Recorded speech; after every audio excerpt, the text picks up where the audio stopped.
Hello everyone. Welcome to the podcast. Welcome to the Deep Dive. Today we're tackling a fascinating request from you, our listener, to explore Ubuntu. It's a South African philosophy centered on our shared humanity. We've immersed ourselves in some really compelling material, particularly Mundi Ngovane's Everyday Ubuntu. And, well, our goal is to extract the core of this wisdom. Think of it as maybe a shortcut to understanding deeper human connections and, finding a greater sense of inner peace in our complex modern world. It feels particularly relevant right now, doesn't it? We're surrounded by technology that offers us just unprecedented ways to connect. You can instantly communicate with someone halfway across the planet. Yeah. Yet this very connectedness can sometimes leave us feeling strangely isolated. I mean, consider the curated feeds on social media, the focus on individual profiles. It's easy to get absorbed in a very self-centered digital space. Yeah. A collection of fleeting likes and shares that can feel surprisingly empty. Exactly. It's like we're meticulously curating these online versions of ourselves, but that genuine feeling of human connection can be elusive. Right. And that's where Ubuntu offers such a powerful alternative. Instead of that inward focus, it really emphasizes looking outward, recognizing the fundamental shared humanity in everyone we encounter. So our mission in this deep dive is to distill the most practical insights from Ubuntu. We want to help you, our listener, cultivate a stronger sense of belonging and connection in your everyday life, and do it in a way that feels accessible and immediately applicable. Okay, let's dive into the heart of Ubuntu then. This idea that humanity is deeply interconnected. The central tenet is, that we are all fundamentally linked. It emphasizes a profound respect for the inherent worth of every single human being. Yeah. It's quite a radical premise, really. Your individual well-being is inseparable from the well-being of others. It really flips that Western script of individual first. You can immediately see how that stands in contrast to, many of the messages we absorb, especially in Western cultures. Our social media landscape, like we just touched on, often seems geared towards highlighting what we don't possess, constantly nudging us to compare ourselves to others and, feel inadequate. It's this relentless cycle of they have this, why am I lacking? Precisely, and Ubuntu directly challenges that mindset. It encourages a shift in your focus. So instead of using others as a yardstick for comparison, it invites you to recognize their contributions to your life. Right. And these can be the everyday, almost invisible acts, someone holding a door open for you, maybe a brief, genuine smile, or the really significant displays of support during challenging times, like when you're facing an illness or something. Here's where things get really interesting, I think, because when you consciously look for and acknowledge those contributions, no matter how big or small, it starts to erode those feelings of lack and competition. Yeah. It fosters a sense of being part of something larger, this intricate web of interconnectedness, which in turn brings that comforting feeling of belonging we're talking about. And it doesn't require grand gestures, which is key. Ngomane offers a really actionable first step, making eye contact during those brief everyday transactions. Think about when you're paying for your groceries or picking up your dry cleaning. It's such a simple act, but that direct gaze can be a surprisingly powerful way to acknowledge the other person's presence and their role, however minor, in your day. It's a small connection. Now, another key aspect of Ubuntu is the importance of exploring other people's perspectives. This can be a real hurdle, particularly when we encounter viewpoints that clash sharply with our own. Yeah, that's tough. Understanding doesn't equal agreement, though. Ubuntu urges you to try and inhabit another's reality, not to endorse it, but to break down that us versus them mentality. What's compelling here is the depth to which Ubuntu encourages this. Ngomane presents this powerful thought experiment. Imagine being a Black woman living in apartheid-era Johannesburg. Wow, yeah. The stark realities of poverty in Black townships contrasted with the affluence of white communities, the constant presence of systemic injustice. It would be easy, and perhaps, a natural response, to feel nothing but hostility towards white people in those privileged circumstances. Right. The immediate reaction might be to simply condemn and dismiss them. Of course. But Ubuntu pushes us to go further, to really try and consider their standpoint, even if we find their views reprehensible. And Ingamain shares a particularly insightful reflection from her mother. Instead of just condemning white South Africans, she actually took the time to contemplate what she herself would do if she were in their position. If she had been raised within a system that taught white supremacy, would she question those deeply ingrained beliefs? Would she willingly relinquish the privileges afforded to her for the benefit of people she had been conditioned to see as fundamentally different? That's a profoundly empathetic exercise, isn't it? It shifts the focus away from just labeling people as inherently good or evil and towards understanding how circumstances, upbringing, and societal structures can significantly shape beliefs and actions. Exactly. It's not about excusing harmful behavior, but about gaining a deeper understanding of its roots, which can lessen our automatic, often judgmental reactions. Precisely. And Ingamain provides another personal illustration, this time involving a housemate who stole some jewelry. Her initial response was, understandably, one of anger and betrayal. Sure. But after speaking with her mother, she approached the situation with a genuine desire to understand what might have led to the theft. This ultimately led to a house meeting where the housemate confessed, but also shared personal struggles with bulimia, an impulse control issue, and the emotional distress of being far away from her family support system. And what's so significant about that story is how it humanized the situation. Yeah. The housemate wasn't just the thief anymore. She was a person grappling with her own complex challenges. And once the other housemates understood that context, they were able to offer support and understanding instead of just condemnation. This really underscores the sense of inner peace that can come from understanding others' perspectives. When we invest the effort to see the multifaceted reality behind someone's actions, we often realize it's less about a personal affront to us and more about their own unique set of circumstances. Yeah. It allows us to kind of step back from feeling personally attacked and find a sense of calm. Ubuntu also places a powerful emphasis on respect and how that fundamentally reconnects us with our own humanity. There's a really touching story about Desmond Tutu as a young boy. Oh, yeah. He was walking with his mother in a poor Black township in Johannesburg when a white priest, Trevor Huddleston, raised his hat to them. It was a small, almost fleeting gesture, but it had a profound and lasting impact on young Tutu's understanding of human interaction. What's so striking about that anecdote is how it must have challenged Tutu's existing worldview. Up until that moment, his experiences had likely taught him that interactions with white people would be marked by a lack of regard. Right? Absolutely. Huddleston's simple act of respect demonstrated a different possibility. And as Ingamain highlights, respect is truly the bedrock of Ubuntu. It teaches us that self-respect and respect for others are inextricably linked. When we dehumanize another person, we are, in essence, diminishing our own inherent humanity. By acknowledging the inherent worth in Tutu's mother, Huddleston was also affirming his own. So, how can we translate this into our daily lives? Ubuntu suggests a couple of vital steps.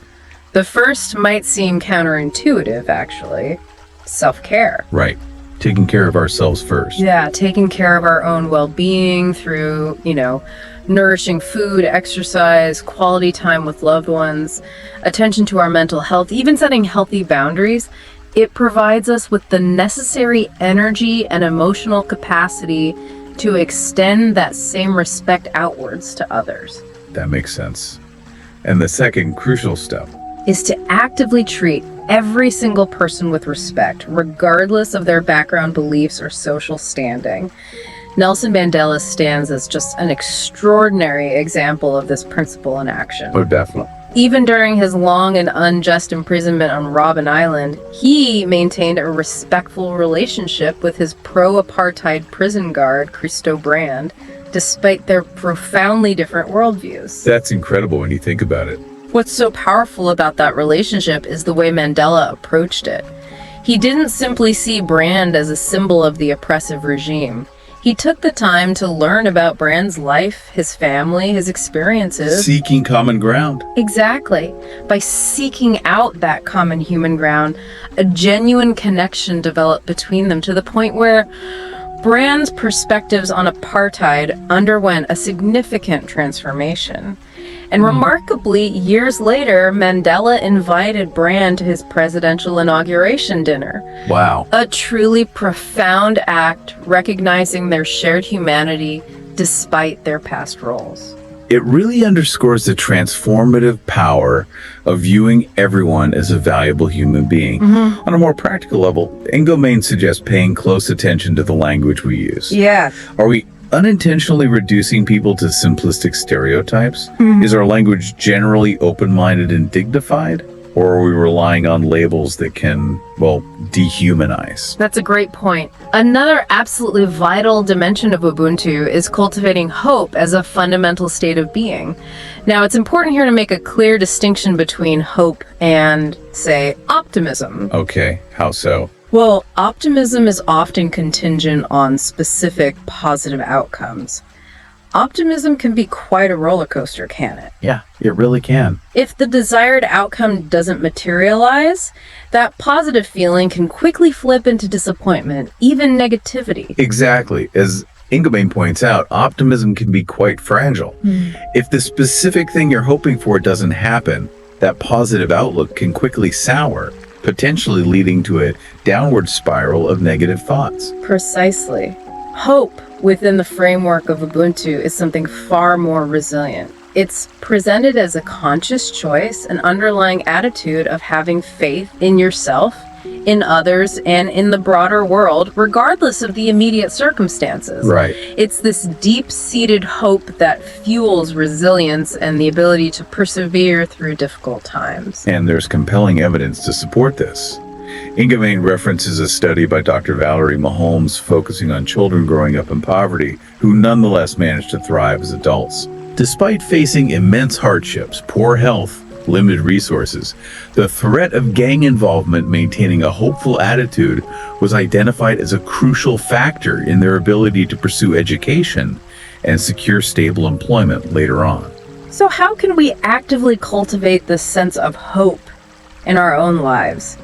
Ubuntu offers some practical guidance. It begins with becoming aware of our own negative internal dialogue. That inner critic. Yeah, exactly. And consciously reframing those negative statements into more positive possibilities. So phrases like, it's pointless, can be intentionally shifted to, it's possible. Okay. Regularly practicing gratitude through, say, daily lists and prioritizing consistent self-care also play essential roles in nurturing a hopeful outlook. Now let's delve into the challenging but ultimately liberating concept of forgiveness within Ubuntu. It starts with the fundamental recognition that experiencing hurt is, an unavoidable part of the human condition. Yeah, that's just life, isn't it? And it acknowledges that when we've been deeply wronged, it's a natural human response to feel victimized. Yeah. However, Ubuntu suggests that while those feelings are entirely valid, clinging indefinitely to the role of the victim can actually perpetuate our pain and hinder the process of healing and moving forward. So the core message here is that forgiveness, while often incredibly difficult, fundamentally begins with acknowledging the shared humanity of the person who caused the harm. This means making a conscious effort to see them not just as a one-dimensional perpetrator of wrong, but as a complex and flawed human being, just like ourselves. Right. It involves considering their potential thoughts, their feelings, and exploring how their own life circumstances might have influenced their actions, even if those actions were deeply hurtful. Ngomain shares a profoundly moving account of Ingrid von Stein, who was the victim of a violent attack. Even after her attackers were brought to justice, She remained consumed by anger and bitterness. Understandable. It was through the guidance of Archbishop Tutu that she eventually participated in a reconciliation program and had the opportunity to meet one of the men who had attacked her. Oh, that takes courage. Absolutely. And in that deeply significant meeting, Ingrid learned about the man's own background, a childhood marked by poverty and abuse. What's so remarkable is that Ingrid herself had endured a difficult childhood with an alcoholic father. This shared experience of suffering, despite being on opposite sides of a violent crime, led to an unexpected feeling for Ingrid. Compassion for the man who had inflicted such pain upon her. Wow. Compassion. Yes. And this marked the beginning of her personal journey towards forgiveness. It really underscores the idea that forgiveness isn't about condoning the harmful action, is it? It's about freeing ourselves from the corrosive grip of resentment. Exactly. As Ubuntu emphasizes, it's ultimately an act of profound self-love, a process that requires time, patience, and unwavering persistence, but that ultimately leads to a lighter spirit and a greater sense of connection. Another foundational principle of Ubuntu is embracing diversity, not as a potential source of conflict or division, but as a fundamental asset that enriches our collective experience. Yeah. Every single individual is unique, bringing their own distinct talents, histories, and perspectives to the world. It's almost paradoxical, isn't it, how much fear and division can arise from these differences when, as Ngomain points out, if we were all identical, we'd actually be far less resilient as a species. That's a great point. Uniformity would lead to significant blind spots and a lack of the diverse skills needed to navigate the inherent complexities of life. Ubuntu actively encourages us to look beyond those superficial differences and recognize our underlying shared humanity. That we're all, in a sense, on the same, thrilling and terrifying adventure of life together. I like that framing. Embracing diversity allows us to collectively overcome our individual limitations and benefit from the unique skills and perspectives that each person brings. And to truly embrace diversity, Ubuntu emphasizes the vital importance of acknowledging the equal value of every single individual. No one is inherently more or less important than anyone else. This requires a degree of humility, doesn't it? A willingness to set aside our own egos and be genuinely open to learning from people who might seem very different from us. The example of the Tunisian National Dialogue Quartet is incredibly inspiring in this context. This group, comprised of diverse organizations, a labor union, lawyers association, business confederation, Human Rights League, Quite a mix. successfully facilitated a peaceful transition after the Arab Spring at a time when political leaders had reached an impasse. Their ability to harness their diverse perspectives and see them as a strength rather than a point of conflict ultimately earned them the Nobel Peace Prize. That's amazing. It really highlights just how much we collectively gain from diversity. I mean, from the incredible variety in the food we enjoy to the rich tapestry of music we listen to and the diverse ideologies that challenge and ultimately enrich our thinking. Definitely. Ubuntu encourages us to take a moment to reflect on our own judgments of those who are different and to honestly question whether those judgments are based on sound reasoning or maybe just on a fear of the unknown. Shifting gears slightly, Ubuntu also underscores the importance of brutal honesty as a crucial prerequisite for genuine progress, both individually and collectively. Okay, brutal honesty. Yeah. Ngomeni uses a straightforward but effective analogy. If you sustain a broken leg, you can't expect it to heal properly if you pretend it's not injured. Right. Obvious but true. You need to acknowledge the reality of the injury and seek appropriate treatment.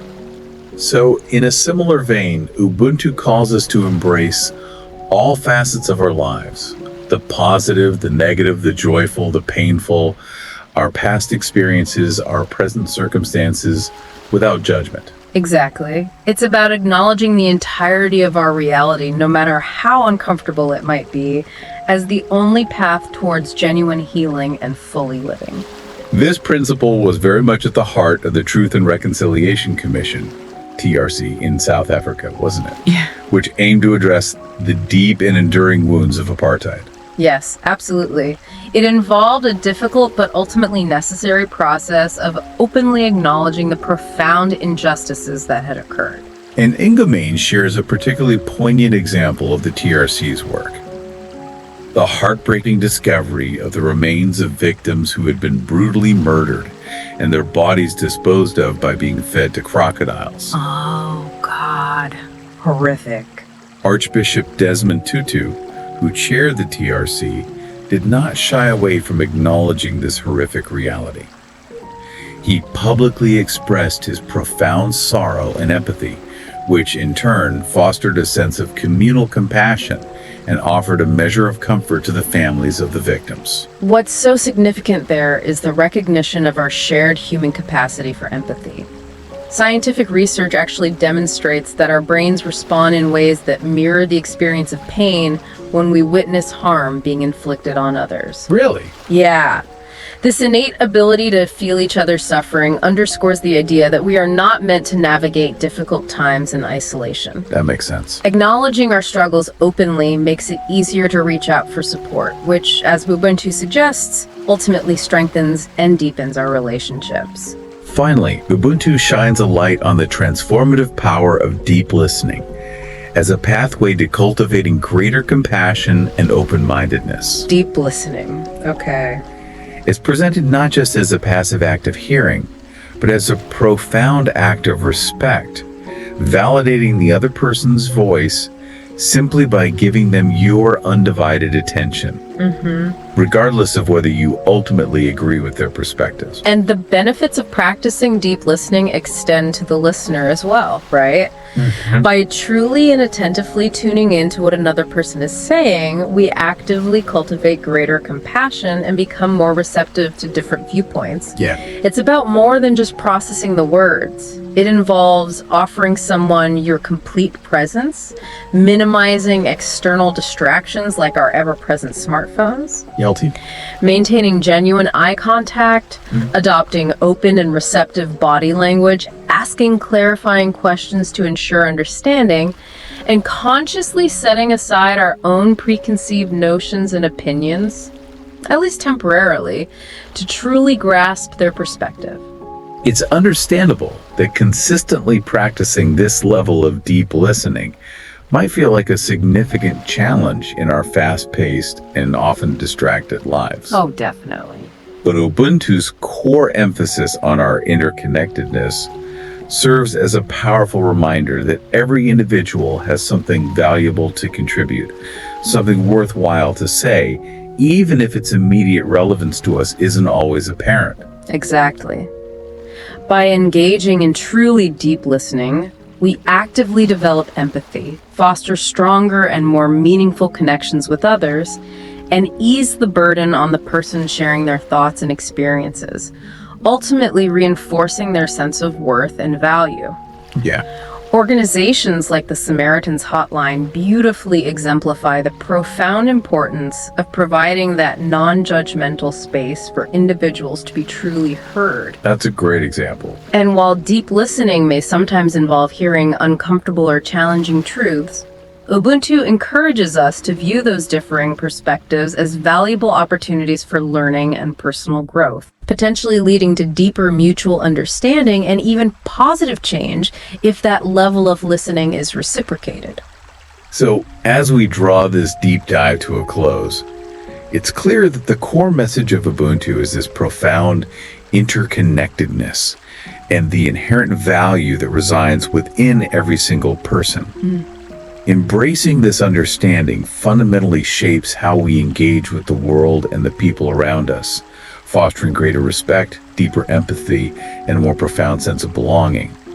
We've explored tangible actions you can take, from the simple act of making eye contact to the more involved practice of actively trying to see the world through another's eyes, prioritizing self-respect as the foundation for respecting others, consciously choosing hope, considering the transformative power of forgiveness, embracing the richness of diversity, cultivating honesty within ourselves, and committing to listening deeply to truly understand.